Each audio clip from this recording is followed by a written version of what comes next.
Good evening and welcome. My name is Shyam Balganesh and I'm the faculty co-director of the Kernighan Center for Law, Media and the Arts that I co-direct with my faculty colleague, Professor Jane Ginsberg. It is my pleasure to welcome you to the 37th Annual Horace Manges Lecture and introduce our speaker. Before that, a word on the Manges Lecture. Now in its 37th year, the Manges Lecture was endowed by partners at the Weil, Gotshal and Manges law firm in honor of their colleague, Horace Manges, who was a celebrated copyright and publishing attorney who was very heavily involved with the 1976 Act and the reforms surrounding it. So in the years since, we have invited very distinguished speakers to speak to different aspects of copyright law. Our distinguished speaker today, Professor Peter Manel, really needs no introduction, is a very well-known name both in the copyright and intellectual property circles, but in reality, well beyond it.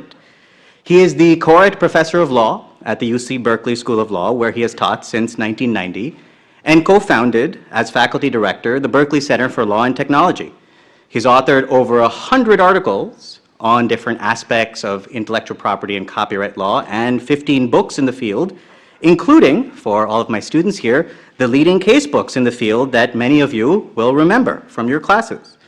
And for multiple decades now, he has worked with federal judges around the country in running over 60 intellectual property education programs with the Federal Judicial Center. But beyond being prolific and very influential, a real hallmark to my mind of Professor Manel's scholarship is its very distinct ability to speak to multiple audiences all at once, and driven by the belief that theory and practice must coexist for either to be meaningful. And perhaps more importantly, his scholarship routinely reflects a commitment to a set of principled beliefs and values about finding the truth and defending it on its own terms as such. An idea that, as he has put before, has positioned him passionately in the middle on a lot of polarizing issues in copyright and intellectual property. Today, Professor Manel is going to talk to us about those very principles and their working within the world of copyright law and copyright scholarship. And without further ado, I give you my dear friend, longtime collaborator, and our 37th Horace Manges lecturer, Professor Peter Manel.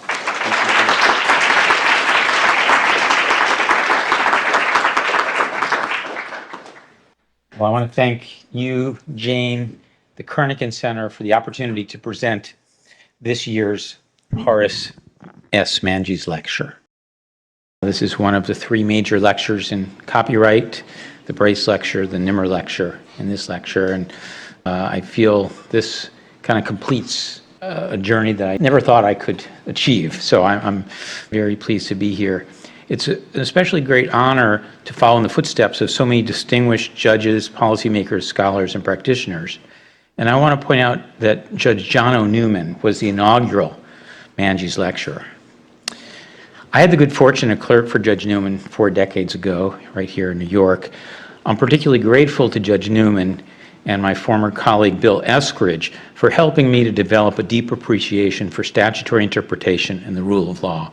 And as is especially timely for now, this is largely a lecture about the rule of law.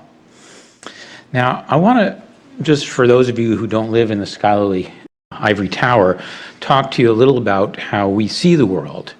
Legal scholarship can usefully be divided among 3 buckets: interpretive analysis, the foundation for the rule of law; normative analysis, which guides law reform; and positive and empirical research, which can inform both interpretive and normative analysis. My path into copyright law was entirely accidental. The arrival of IBM's personal computer in August 1981, at the end of my first year of doctoral studies, triggered my interest in intellectual property law.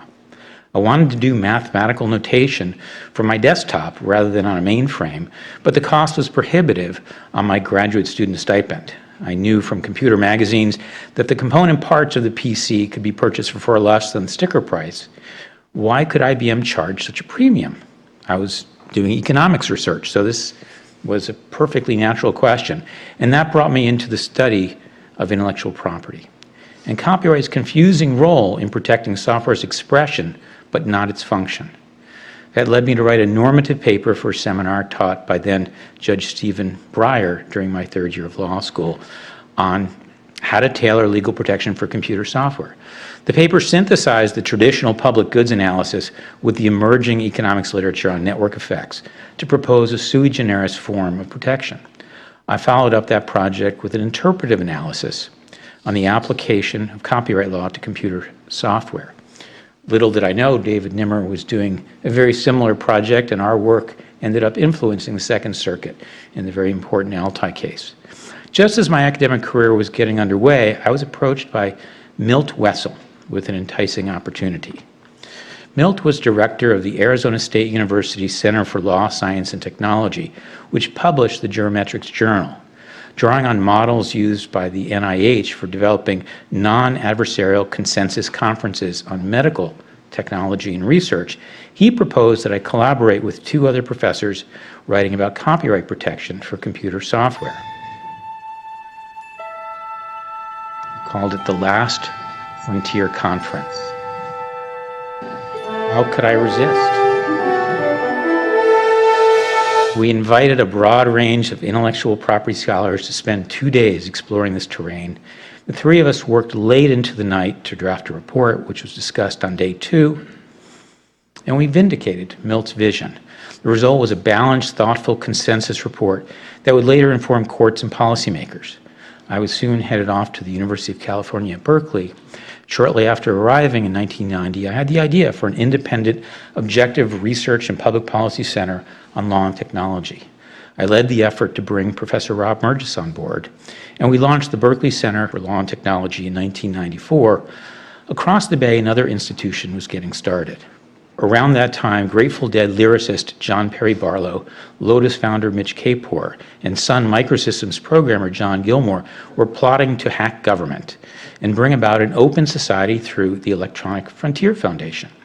As a 1994 Wired profile noted, these former asset heads turned millionaire ideologues envisioned a utopian society in which political parties would become obsolete as open markets and networks enabled people to organize ad hoc.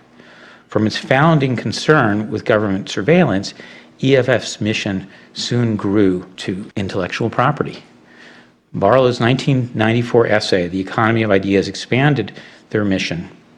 His framework for patents and copyrights in the digital age took liberties with Thomas Jefferson's recognition that knowledge cannot in nature be property, to declare that information wants to be free.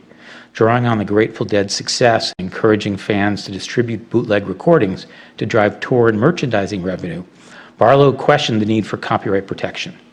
Barlow overlooked the role of incentives in motivating those pesky books, music, movies, and video games that are expensive to produce. His brash pronouncement aimed to set the stage for the emerging battle over internet governance. We were in the midst of one of the greatest battles in copyright history. Professor Samuelson was keeping a close eye on the White House's efforts to enact legislation to protect content owners in the internet age. Bruce Lehman, former content industry lobbyist, was leading the effort as Assistant Secretary of Commerce. Professor Samuelson's Wired article highlighted the looming political battle.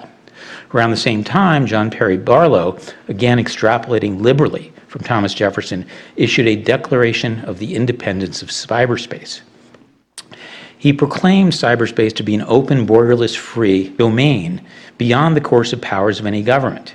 His declaration reads more like a remix of Marx, Hayek, and Van Mises than Jefferson, and came to epitomize internet exceptionalism, the view that the internet ought to be beyond government regulation. EFF's libertarian ideals were generally supportive of disruption and hacking. It would work and align closely with big tech companies seeking to weaken copyright protections on the internet. Ironically, these companies also pursued business models that undermined user privacy. EFF would also engage the Legal Academy, bringing Professor Samuelson and Lawrence Lessig onto its board of directors. Following BCLT's footsteps, other tech law programs and academic think tanks sprouted. Professor Samuelson joined Berkeley's Information School in 1996, and Rob and I invited her to join BCLT. Mark Lemley joined our faculty a year later. students approached me about expanding our curriculum and programs to cover entertainment law. I asked my colleagues if they were interested, but none stepped up. I felt it would be a valuable experience to expand beyond software protection into the content industries, and I began teaching in that area. And that's around the time I met David Nimmer and others in the entertainment world who crossed across copyright. Around this time, our dean informed us, however, that the seed money that Rob and I had raised was dwindling, and we would have to find sustainable funding, or he would have to pull the plug.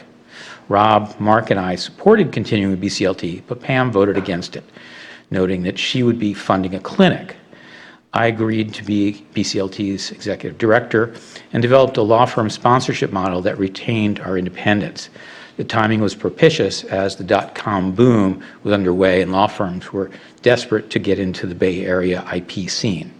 I also reached out to the Federal Judicial Center around this time to offer our services because of all the new IP cases that were coming up. And in May 1998, we welcomed 40 federal judges for the first program that would become an annual week-long judicial IP education program.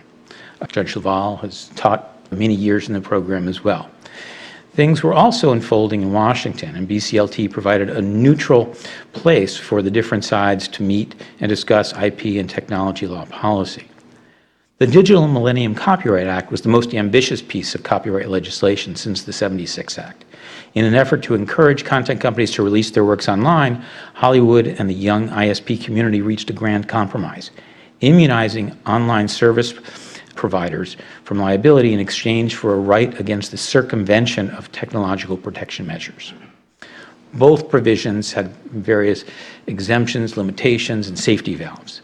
The emerging copyleft community bitterly opposed the legislation, or at least the anti-circumvention prohibition, downplaying the piracy risk.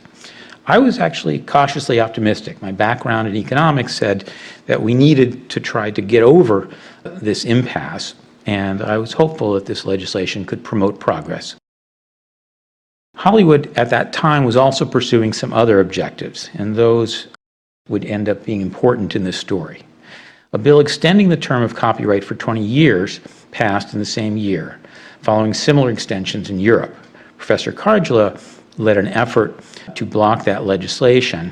I, along with other copyright scholars, joined the letter opposing the legislation as needless. Hollywood also persuaded Congress to ramp up statutory damages as a means to deter digital piracy. This would ultimately backfire. It would create situations in which courts were facing such extraordinary damage remedies that I think that they distorted their interpretation of the substantive law. Meanwhile, the number of academic tech law programs and clinics expanded. Professor Samuelson and her spouse, who recently cashed out of a dot-com startup, would fund 6 of the technology policy law clinics. The legal academy up until that time reflected values of independence, neutrality, and objectivity in the pursuit of scrupulous, by which I mean thorough, balanced, and reproducible research. Like judges, we're supposed to be beyond reproach. We're supposed to be above the fray. By contrast, the market system is very profit-focused, and industry lawyers are zealous advocates. With the emergence of tech programs and clinics, a middle tier was emerging. Amidst the tumult, a new voice emerged. Professor Larry Lessig was both Internet Robin Hood and Pied Piper. His populist message and charismatic presentation style captivated hackers, entrepreneurs, academics, and college students. He preached a gospel of free culture and enlightenment through copyright-free online communities. His books reflected an unusual mix of technological prognostication, social theory, and libertarian philosophy. But they lacked the kind of scrupulous analysis of how courts would interpret copyright law or the risks of a world without effective copyright protection that I think the Academy would expect. The copyleft vision viewed the copyright system as a grave threat to free expression. Professor Jessica Littman feared a world in which consumption of content would be metered. Professor Lessig foresaw a world in which Hollywood locked down culture and controlled how we interacted. Their copyleft narrative envisioned an internet in which copyright protection did not stand in the way of peer-to-peer technologies and in which user-generated content proliferated free from copyright shackles. They saw unbridled technological innovation as the key to promoting progress. Copy left romanticized the tech industry. But should hackers decide IP policy? Although I took a parsimonious view of copyright protection for software, I did not think that the copyright system writ large was unworthy or obsolete. In fact, I thought it had a lot going for it. I think about how the Mary Tyler Moore Show, which aired when I was in high school, influenced a generation of women to pursue careers, and not just spouses. I think of my sister, an eminent pediatric hematologist oncologist, and my spouse, a leading whistleblower lawyer. And both of them also got married. So it worked out pretty well. And I think that it's very hard for society to even appreciate how a show like that can really change lives and our culture. Motion pictures enable audiences to begin to appreciate the challenges faced by others.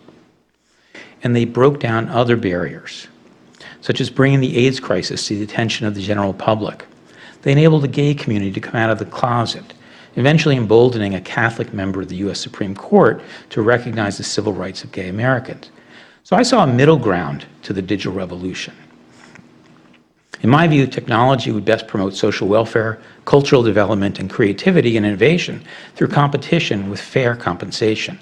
I envisioned symbiotic technological advance in which both Silicon Valley and Hollywood thrive as the key to promoting progress. The goal was competitive celestial jukeboxes, not anarchy. Professor Lessig, however, would soon lead the charge to disrupt copyright law.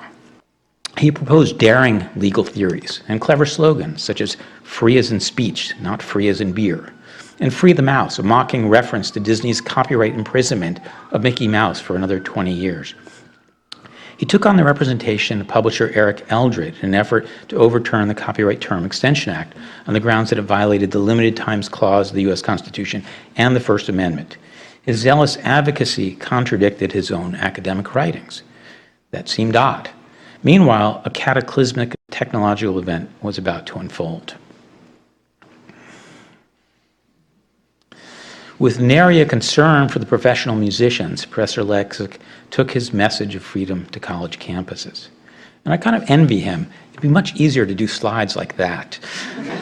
But he preached in messianic tones about the risks of copyright protection to free culture, to audiences who were looking for free music and free beer, and possibly free speech. The message was intoxicating. Students at several dozen elite colleges and universities formed clubs to promote internet freedom. Quoting a venture capitalist back-of-the-envelope calculation, journalist Joseph Menn remarked that Napster distributed more music in its short life than the whole record industry since it came into existence. That struck me as the bigger problem. Now, obviously, not every file shared displaced a record sale, but the industry saw a precipitous drop in Napster's wake. Even though I did not favor the extension of copyright protection, I did not think that the effort to overturn it in court was warranted. I didn't want to see a revival of Lochner substantive due process review. Yet many scholars joined Professor Lessig's bold effort. And so what we see here is a time series showing the uptick of academic involvement in Supreme Court amicus copyright case briefs. The first such brief in a post-1976 Supreme Court copyright case was filed by none other than Professor John Kernighan in the CCNV Work Made for Hire case. As indicated in green, he was on the prevailing side. 10 professors signed on to briefs in Campbell versus Acuff Rose, the seminal fair use decision. I co-authored a brief with Professor Cardula in Lotus. 62 professors also weighed in. Eldred set a new bar for academic signatories with 82. The bar is mostly in red, indicating that 81 of the 82 signatories were on the losing side of the 7-2 ruling. With Eldred resolved, we can turn to the most important questions for the internet age: digital distribution and free culture. So let's get started on the first branch. The digital copyright distribution battle centered on where to focus enforcement. The recording industry rationally focused on Napster, the app layer, alleging indirect liability. Judge Patel held Napster liable, rejecting the Sony staple of Article of Commerce defense to contributory liability on the ground that Napster's peer-to-peer server maintained a list of incriminating file names and addresses. and it failed to meet the DMCA safe harbor requirements. Even before Napster shut down, a new breed of peer-to-peer services emerged.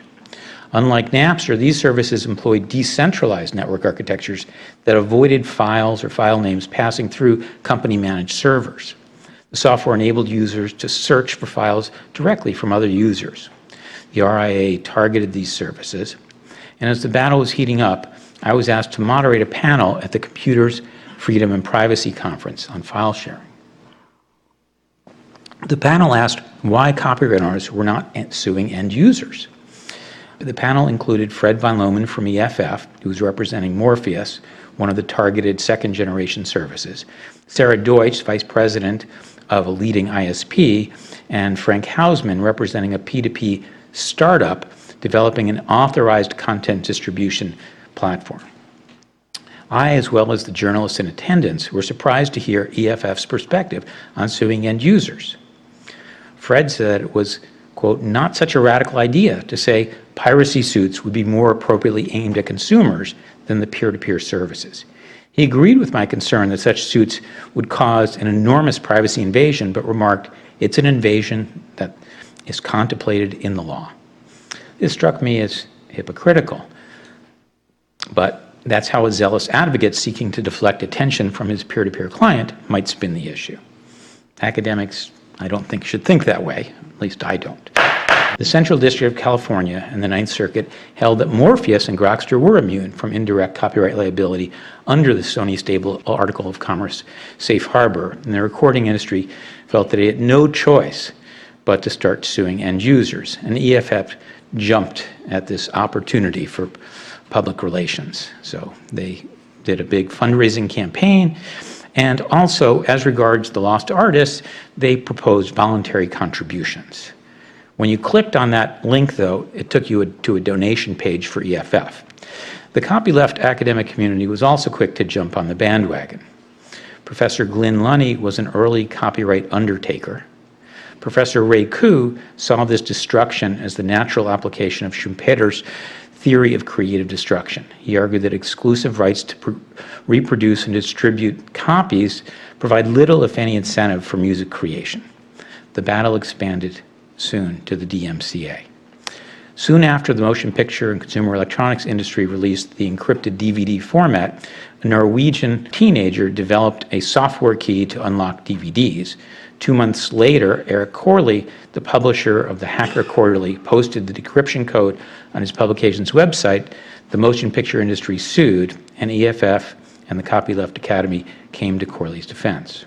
To illustrate the First Amendment violation, Professors Lessig and Yochai Benkler invoked Steven Spielberg's striking special effect in Schindler's List, portraying a young girl in a red coat against the backdrop of a grayscale film.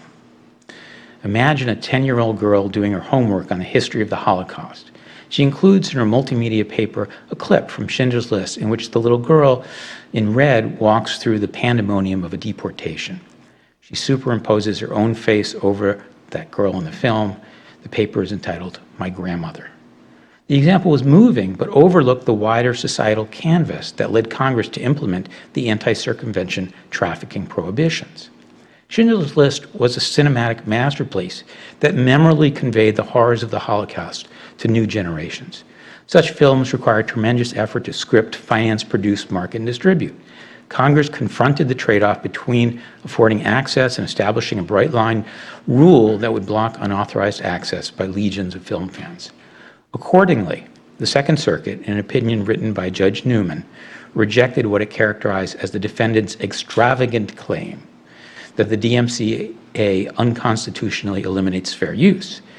In focusing on the follow-on user, Lessig and Benkler downplayed the upstream financial risk posed by piracy. Congress made the judgment that the social and expressive benefits of a well-functioning copyright system outweigh the desires of well-meaning fans to make high-resolution incidental uses. Furthermore, nothing stood in the way of the 10-year-old girl using a camcorder to create an analog recording of her school project and superimposing a face on top of that. We see another example of the leveraging of the academic pedestal in the Grokster case. Professor Mark Lemley served as counsel for Grokster. As he was litigating the case, he and Professor Anthony Reese, special counsel to a law firm representing another peer-to-peer defendant, released an article contending that it would be more advantageous to immunize peer-to-peer services from indirect copyright liability while enforcing file sharing infringement at the end user layer. They even suggested maybe putting some of these college kids in jail.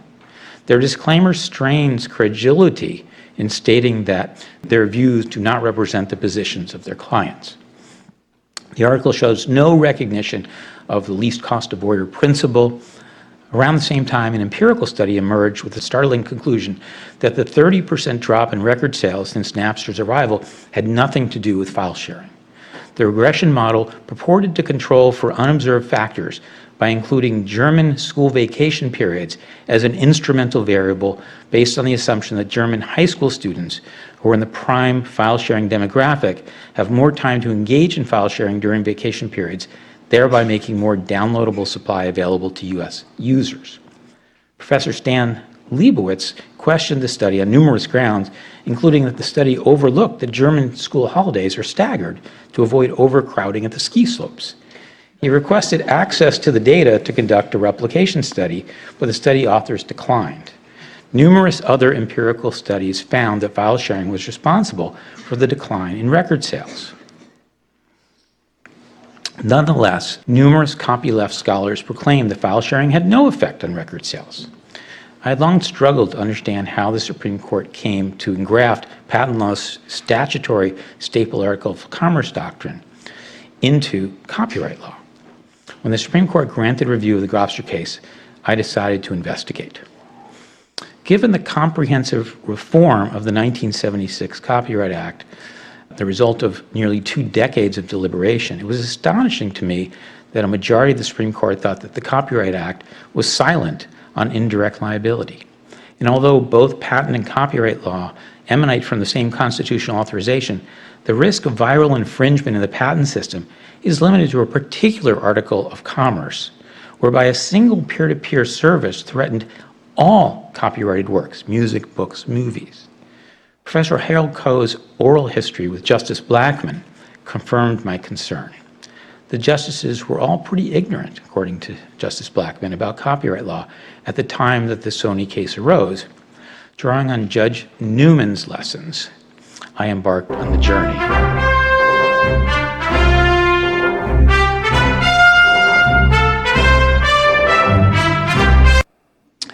So let's head down into the crypt.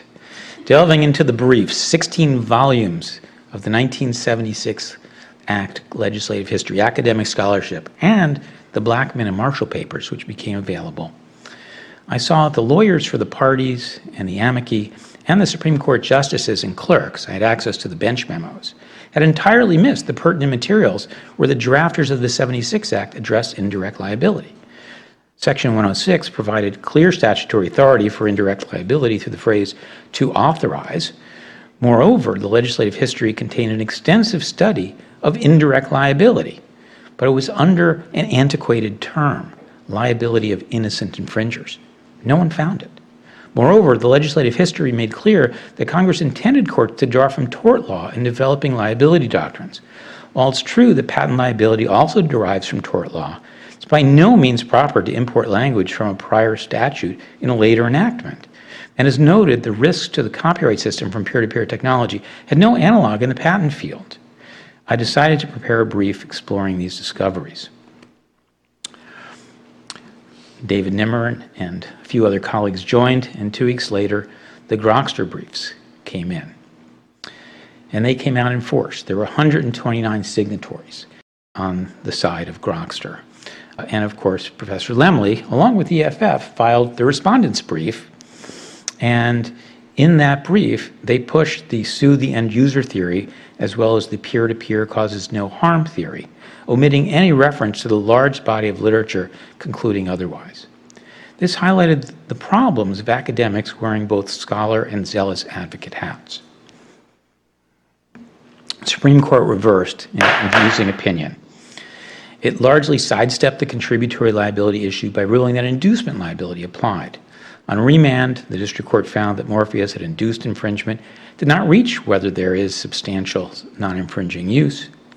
Professor Lessig viewed Grokster as a calamitous decision, warning that it would result in 10 years of chilled innovation. With the internet copyright war expanding in 2007, Professor Lessig announced his departure from the front lines. In a farewell address, he explained that his foray into copyright law had sensitized him to the deeper problem of corporate money on public policy. His statement was a bit ironic in view of Google's substantial underwriting of his Center for Internet and Society, EFF, and a growing swath of the academic community. By 2007, it was unclear whether big tech or Hollywood was the bigger threat to society. Time would tell. I viewed the Grokster decision more favorably, opening up the potential for symbiotic technological change. Yet other battles were brewing. With Grokster's initial success in court, the RIA had made this decision to target end users, and they had filed hundreds and later thousands of suits. And EFF, notwithstanding its invitation, or I think what could be interpreted as an invitation, to pursue end users, they jumped into the fray, throwing up procedural and substantive speed bumps that complicated the litigation. EFF raised the cost of litigation by asserting that the Copyright Act required record companies to prove not only that file sharers were making the files available, but that third parties had downloaded them. The issue had rarely come up before because almost all distribution right allegations arose in conjunction with reproduction right allegations. And the courts split on this issue. It was time to investigate.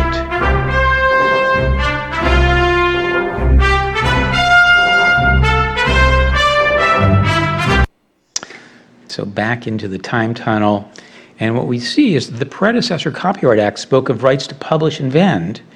Neither required actual distribution, so why did Congress change the wording from the right to publish to the right to distribute? Perhaps the legislative history provided the answer. So into the lost ark we go, and we find a hearing in 1964 in which we have Abe Kamenstein, the Register of Copyrights, Abe Goldman, the General Counsel, and Ed Sargoy, the ABA representative, discussing this. When they get to this particular provision, Goldman explains that the draft intended to retain the rights reflected in Section 1 of the 1909 Act, those include the rights to publish and vend, and that subsection B of the draft incorporated the publish and vend rights, but broadened to ensure coverage of all forms of distribution. Later in the discussion, Ed Sargoy explained that the wording change was intended to avoid the distorted 1909 Act jurisprudence seeking to avoid the harsh forfeiture of copyright resulting from publication without proper notice. Furthermore, the critical 1965 supplementary report talked about what Congress envisioned as how this legislation should be interpreted in light of technological change. Obviously, no one can foresee accurately and in detail the evolving patterns in the way authors' works will reach the public 10, 20, or 50 years from now. Lacking that kind of foresight, the bill should, we believe, adopt a general approach aimed at providing compensation to the author for future as well as present uses of the work that materially affect the copyright. A real danger to be guarded against is that of confining the scope of an author's rights on the basis of the present technology, so that as the years go by, his copyright loses much of its value because of unforeseen technical advances. For these reasons, we believe that the author's rights should be stated in broad terms and that the specific limitations on them should go no further than is necessary in the public interest. Several other textual, legislative, and international treaty clues reinforce the conclusion that Congress ultimately intended to perpetuate the historic rights of publish and vend in establishing a broad making available right. This research culminated in my conclusion that the most faithful interpretation of the distribution right required only proof that its work is made available. The Copyright Office relied heavily on my analysis in its study, as did the 10th Circuit in dealing with this question. So by 2010, with peer-to-peer services shutting down and symbiotic technological change taking place, the transition to the celestial jukebox was well underway. The DMCA's goal seemed to be reaching fruition. And we see that in the coming years, that music streaming services took flight, as did movie streaming sites, and this has led to substantial investment in new scripted content, including long-form series. And with charismatic new services available, students gravitated away from peer-to-peer. The Students for Free Culture community was largely gone by the time Professor Lessig left the stage. Clicking on the freeculture.org link brought you to a page that told the story. Nothing to see here. College students were primarily interested in reasonably priced music and beer. Let's turn to the second branch of the internet revolution. The battle over free culture. Copyright scholars criticized the permission culture that predominated in professional creativity and predicted that it would doom internet culture without a very broad fair use privilege. This contrasted with the views of the drafters of the 1976 Act. They observed that if an exclusive right exists under the statute, a reasonable bargain for its use will be reached. Copyright owners do not seek to price themselves out of a market, but if the right is denied, the result in many cases would simply be a free ride at the author's expense. So what happened?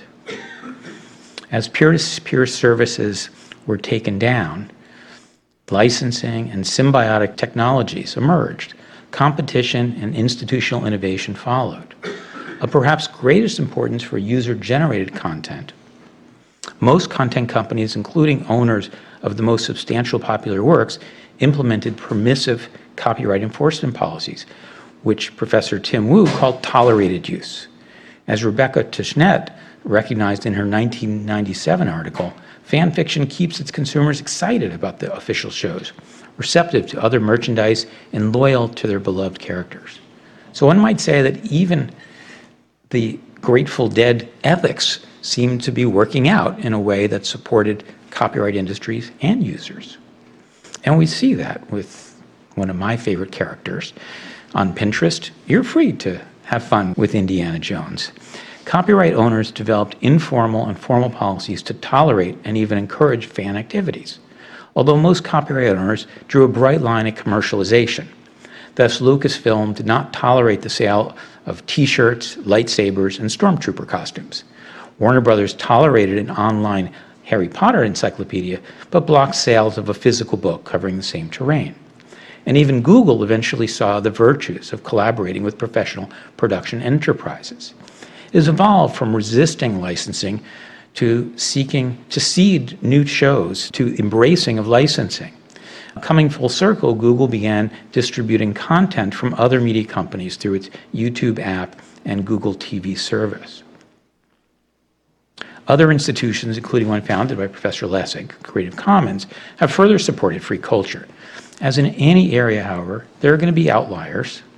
The artist Prince insisted on a no-tolerance standard, leading to needless litigation. But this case was one of the relatively few exceptions that proves the tolerated use norm. Well, what about the fair use doctrine? The Campbell case draws on Judge LaValle's seminal article, introduced the concept of transformativeness into consideration of the fair use calculus.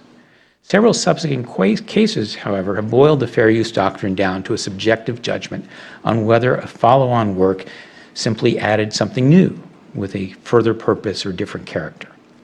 Empirical research suggested that the transformative inquiry was swallowing the four factors. In perhaps the most extreme case, Richard Prince cropped ethnographic researcher Patrick Caryu's Rastafarian photographs for his large canvas works. Based in part on Richard Prince's denial of any intention to comment on Caryu's photographs, Judge Deborah Batts concluded that these follow-on works were not fair uses. The case caused an uproar in the high art community. Art collectors, gallery owners, copyleft scholars, and Google supported Richard Prince's appeal. The Second Circuit largely reversed, holding that Prince's intentions were unimportant, dispensing with the justification inquiry and focusing fair use analysis on a reductive transformative assessment. As a result, the fair use doctrine veered dangerously close to swallowing the right to prepare derivative works. While I appreciate the copyleft's frustration with permission culture, Congress made a clear choice, and there is some evidence to suggest that their judgment might have been perhaps wise. When a young George Lucas was denied a license to make Flash Gordon, he went on to produce Star Wars. In 2013, Professor Samuelson explored the drafting of the derivative work right. I was astonished by her claim that there is no credible evidence that Congress intended to create a vast and open-ended expansion of derivative work rights by inserting the final clause that derivative works include a work that is recast, transformed, or adapted. This contradicted the text of the statute, the explanation of broad rights in the legislative history, and the statutory canon disfavoring treating statutory text as mere surplusage. I set out to see if I could reconcile the tension between the scope of the derivative work right and the fair use doctrine.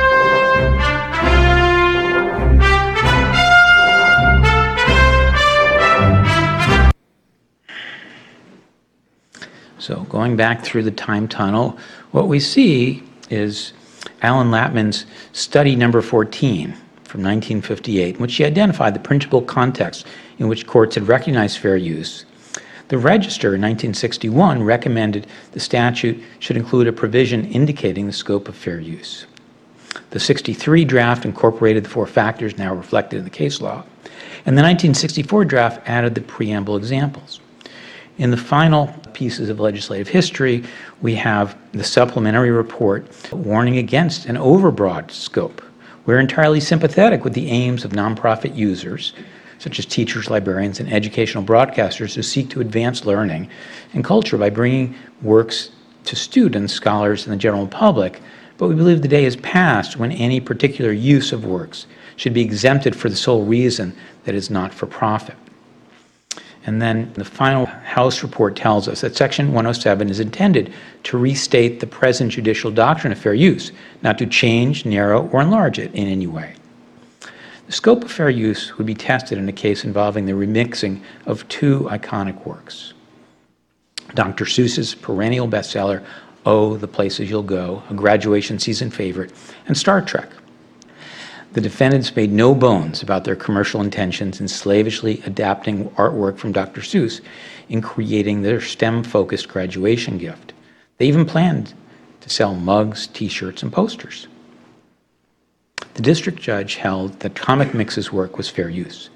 Recognizing the head-on collision of the derivative work right and the fair use doctrine, I drafted an amicus brief with Professor Balganesh and Professor Nimmer for the appeal focusing on this tension.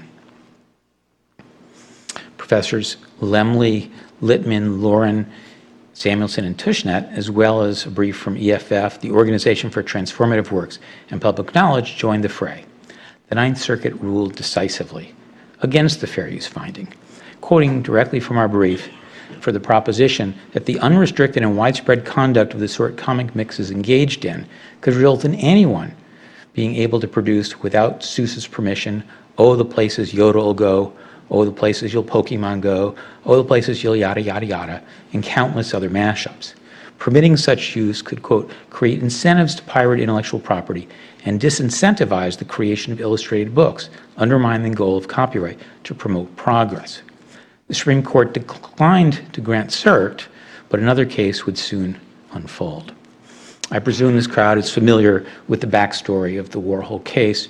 Professors Balganesh, Ginsburg, and I decided to weigh in along the lines of the Dr. Seuss brief. The Supreme Court was again inundated with amicus briefs with many academic signatories.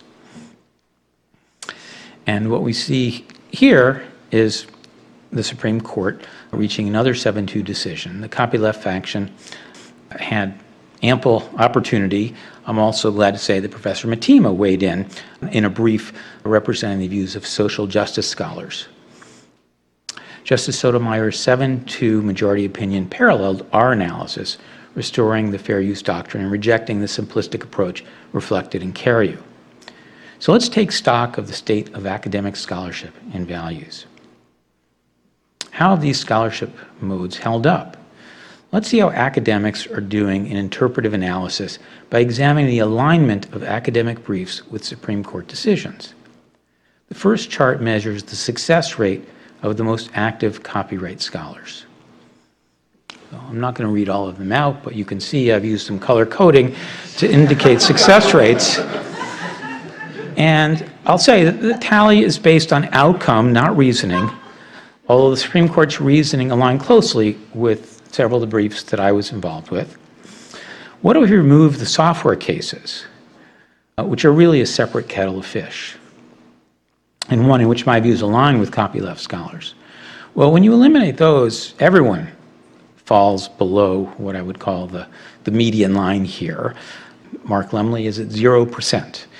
Professor Lessig stays at 0%. I find this really troubling as a professor of copyright law and IP law. How is it that professors at our leading institutions don't seem to be very close to the sweet spot of interpreting legislation? And it's not that I disagree with these folks on normative grounds across the board. I'm often and agree with them on how we need to amend and improve copyright law. But as I learned from the Federal Judicial Center programs and from people like Judge LaValle and Judge Newman, that the job of a court is to faithfully interpret statutes. That's what the rule of law is about, and that's part of what we're supposed to be doing. And so this copyleft copyright split very much tells us that academia has gone off in one direction and courts in another. The courts have prevented the demise of copyright protection in the internet age.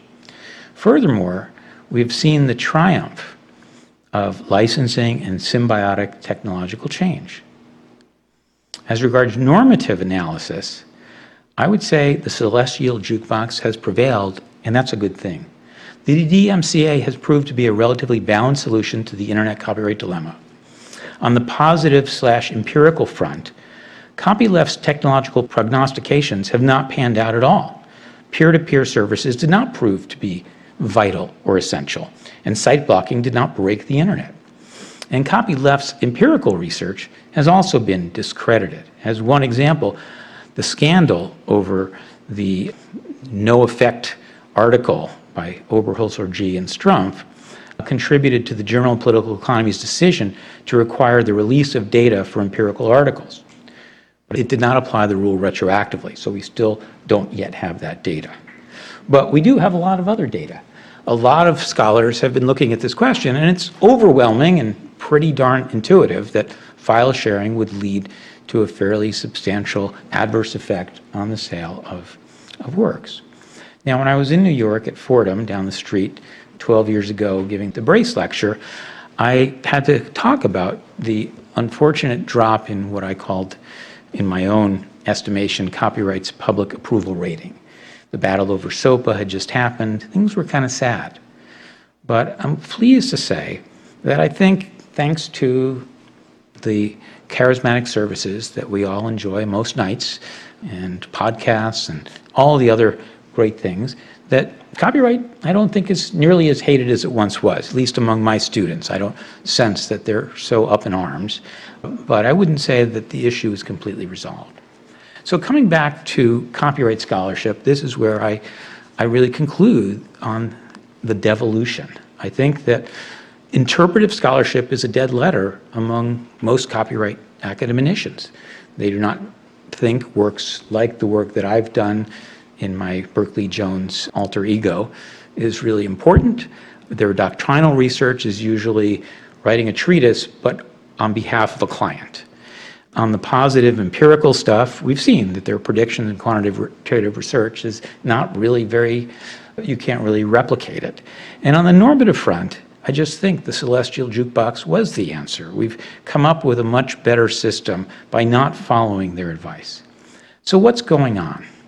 Well, I think there's this conflation that people are essentially taking legal realism, and it's now academic realism, that what some scholars accused courts of doing, they're doing, and we should be above that. That's, I think, very important.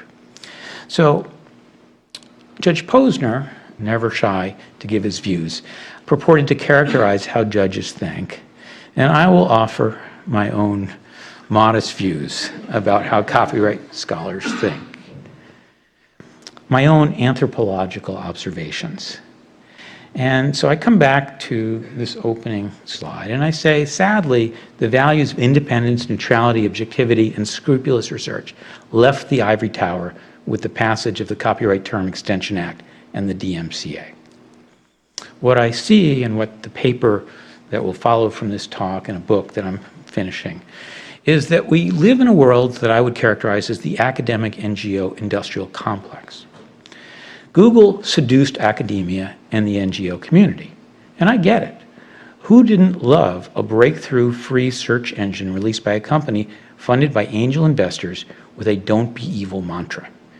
Google's library project was manna from heaven for academic research. I don't doubt the siren call, but I began to realize that Silicon Valley was not so saintly as Napster and then social media hit.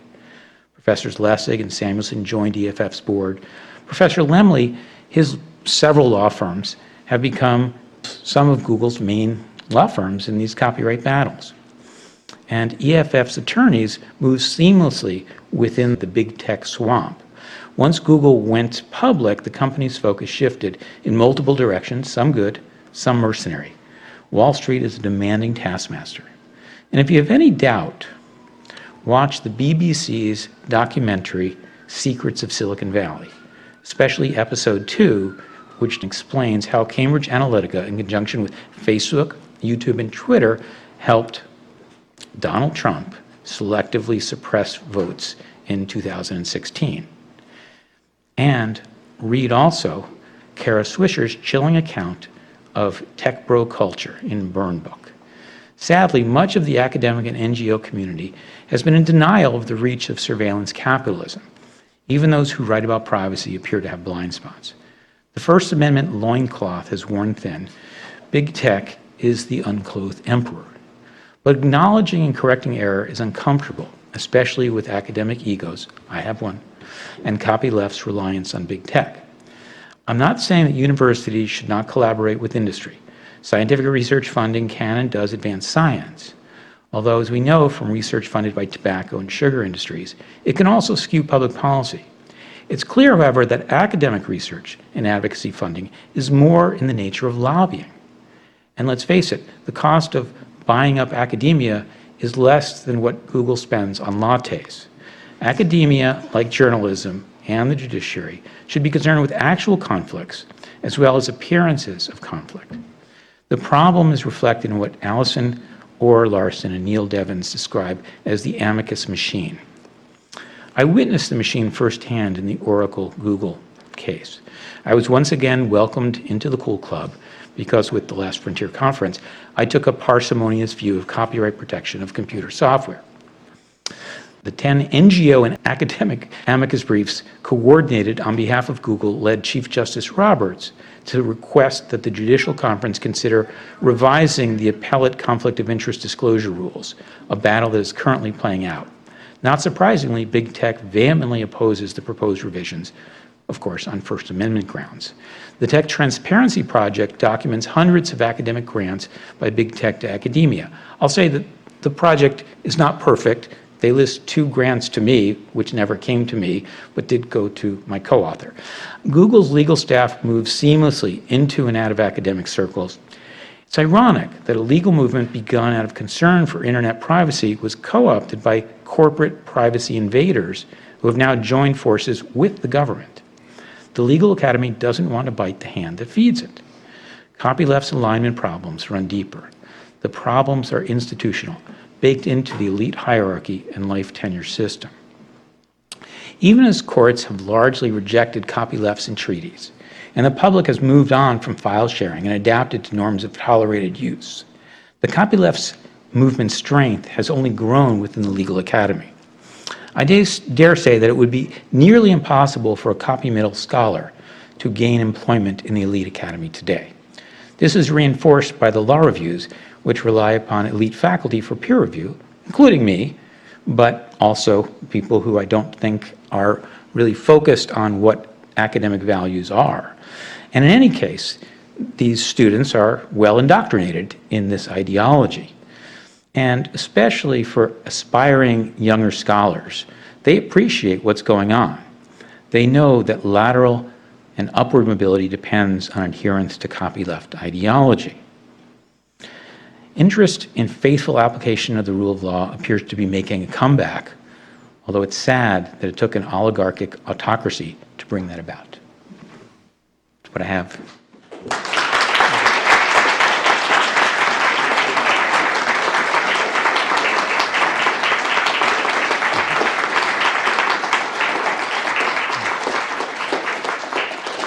Peter, we have about 10 minutes for some questions from the audience. I'll do my best. Okay. Oh, come on. Josh. So I'll just talk loudly. Yeah, there's a microphone somewhere around here, but yeah.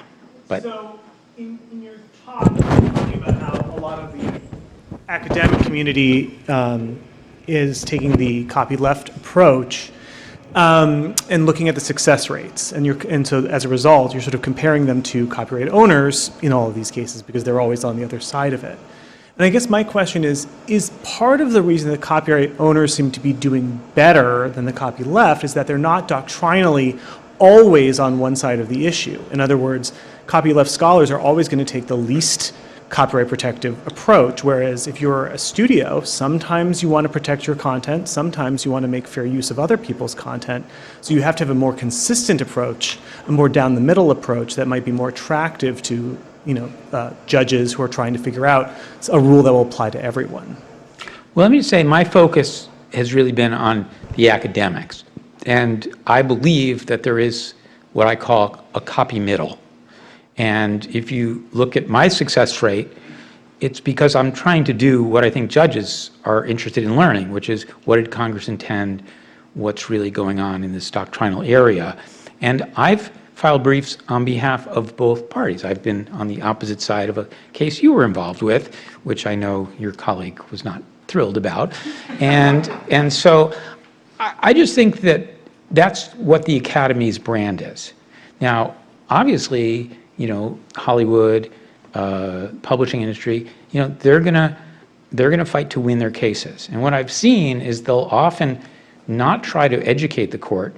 They'll often take what I think are cautious approaches because they really don't want to lose, but they don't really. So Don Varelli and I spoke in the lead up to Grokster. And I said, well, I think you ought to at least put out there that the Sony case is flawed. And he's like, nah, that's not the way we think. We think that we have to say the Supreme Court is always right and we win. And that's exactly what happened in that case. Both sides went in and said, Sony is great and we win. And, as my research, David and I collaborated on this. And, I got David to see that when you dig deep, you can learn a lot about what's going on. But no one wanted to touch that because we have the Supreme Court that has its own sort of issues. So I think it's a complicated story. In the paper version and the book version, I'll get more into, how to do this. I mean, in many ways, the Supreme Court just avoided the issue in Grokster. And, it's partly because they have this doctrine called statutory stare decisis. Now, they don't apply it all the time anymore. And I frankly think it's a bad doctrine because I think Congress often can't get back to correcting these things. And when someone can point out that everyone was out to lunch, which happened in some of these cases. A similar thing is happening in a big patent area case. Now, one thing happened in patent law, which I think is sort of instructive. In 1978, the Supreme Court reached a decision on patent eligibility, and it was 5-4. Justice Stevens wrote the majority opinion. But Rehnquist was not happy with it, and 2 years later, with a change in personnel, they reversed it, Diamond versus Deere. And so I think that they at least have some ability to, but they're very busy. This is not the most important thing in their docket. Few of them are really expert in it. I think the Warhol case was really illuminating because you saw Justice Sotomayor just going to town. She was like, you're not going to get away with that dissent. And, I have my theory. I was classmates with Justice Kagan. I kind of know a little about her career and, but I just think that copyleft has complicated our world. I would like us to go back to the ivory tower and live in more of a priesthood. And, as you can see, when you have a case, you want to get it. I get calls on every case, sometimes on both sides, and they want me to write briefs. And I just think that's not healthy. We should write a brief. When I write briefs, they are funded entirely by me. I don't use BCLT or Berkeley money. And, I take it as a tax deduction. I'm not going to have anyone say that I have worked for anyone else. But when Professor Lemley or Professor Lessig or, these people they're part of institutions that are heavily funded. They might not say, well, I wasn't funded on this. But how can you sort of balance all those things in your head? It's kind of hard. And so I think the Academy needs to go back to some kind of appearance of impropriety standard. But as far as, you're right, the movie industry ought to be about trying to amend the statute, because fair use, I think, is not the best strategy for them. They should have more leeway. You shouldn't have to license every poster on the street that you want to film. We can just have a statutory, Peter Yazzie has been working on this issue, and I think, we ought to be able to, instead of trying to fit it all into fair use, we ought to just make the statute better. Other questions? Yeah? Yeah, thanks. I wouldn't mind identifying. Oh, sure. Dave Opdirect, I teach at Seton Hall. Yeah. Yeah. Dave, nice to meet you. Yeah, you too. Thank you for, why don't you get the microphone? The one in front of you Oh, does should this work. work? No, that won't work. I think you have to use the lavalier that, yeah. They said these microphones aren't working right now. Okay. So, but nice, I'm glad you came, and Yeah, so, I agree with a lot of the story that you're telling. On the sort of interaction of law and technology story, and especially with peer-to-peer file sharing and then sort of the growth of streaming, right? My sense, though, is that there's sort of like a Darwinian struggle. Like, I mean, if you didn't have the peer-to-peer and the copyleft, I doubt very much that the record labels would have, as quickly as they did, entered into licensing deals. Really, at the time, it was iTunes. And so I just wonder, like, if there's a value actually in that struggle in pushing, the licensing regimes that we kind of see. I think it's a fair point. I think it's empirically complicated because, Steve Jobs basically had this, charismatic product, the iPod, and he was able to cut that deal. And the fact that there was file sharing definitely gave him more leverage. I'm thinking a little more because the iPod and, downloads is obsolete. People don't do that. And that was always going to be an intermediate stage. That the celestial jukebox was something people started talking about in the 90s. Paul Goldstein included it in his book, his first book from the early 90s, but he actually didn't have much to say about it because the technology was early. But he said, markets are going to be a way to get us to this promised land. And we're there. Most of my students, would never question that. And so the real issue is, after Grokster, how quickly did the streaming happen? And I think because Grokster was so ambiguous, companies like Grooveshark and LimeWire were able to sort of wait it out. It took whistleblowers to take them down. So I do think that we would have had much quicker movement to those technologies. I think we lost about 4 or 5 years.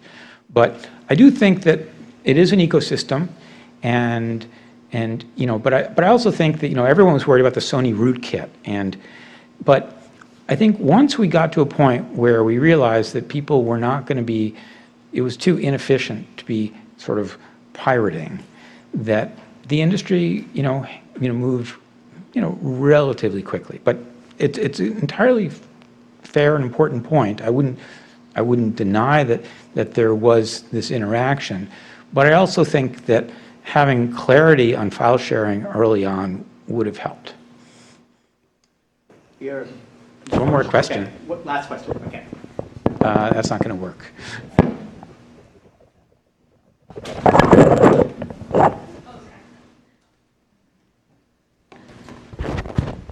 Thank you. So you've described kind of 3 ways that scholars have impact in the world, or at least in the courts. and the primary one of your study being with amicus briefs, but you also mentioned with scholarly articles that end up being cited by the courts, as well as teaching or preaching to us young students who will eventually maybe add to scholarship and briefs. Or you'll be a clerk, and Or that could be a precisely. vector. There are lots of vectors that Yeah. that influence.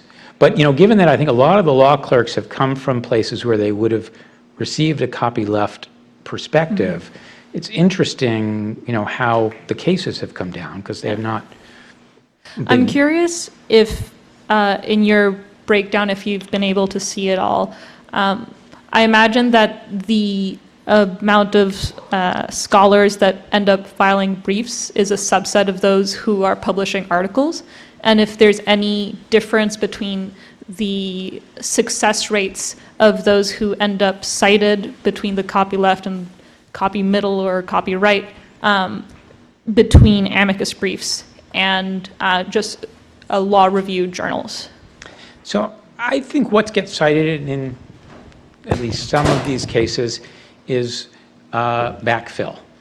I don't know that it's persuading the judge because the briefs are able to be more focused and they have a lot on their mind.